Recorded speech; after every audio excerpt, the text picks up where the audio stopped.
Hey everyone, my name is Ford from NorCal Thrills, and today I'm bringing you an update from California's Great America for April 5th, 2025.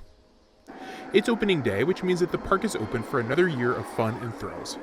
This year is, of course, a little different given that there will be no special events, and with the rumors swirling about the future of the park hanging over the year, but I'll be there to cover it and keep you up to date. Not a ton new, but let's get started with what has changed. Let's start off with a quick picture of the new map this year. Pause and take a closer look, but thankfully all the rides are there as far as I can tell. We'll cover a couple of smaller updates as we go around the park. In Hometown Square, the former Subway location has been removed from the park map and the signage is down. Similarly, Great American Pizza Company has also been removed. It's not great to see the loss of a couple of food locations, but we'll see what becomes of it. As you'd expect, the two water rides in the park are still closed until later in the season. And even though it looks like we'll have no show at Great American Theater this year, we'll have the return of Music Goes Round and Around in the Planet Snoopy Theater. But the biggest news this year so far has been the replacement of the Kids Stuff store outside of South Bay Shores with the new Tradewinds Mercantile store.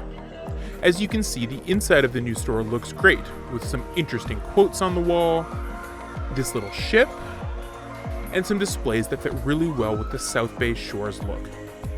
This store now sells a variety of park merchandise instead of the kid-focused merch it had before. I always thought the Kids Stuff was a strange fit, given that it didn't actually sit inside of Planet Snoopy, so good to see this change. The backside of the store also has some new murals, and some great new seating areas to relax in, as well as a new path past the former Wax Museum maze. I can't believe it's been almost 4 years since we last went inside. But the new store looks fantastic and the area around it is much improved. Actually, you can see a couple of small touches around the park that seem to be leading up to a 50th anniversary celebration next year. In the Reindeer Roundup location in Hometown Square, there are now historical images of the park. And in a couple different locations in NorCal County Fair, we see some cool historical facts on signs. It's great to celebrate the history of this park, and I hope we get to see what the park will do next year for the 50th anniversary.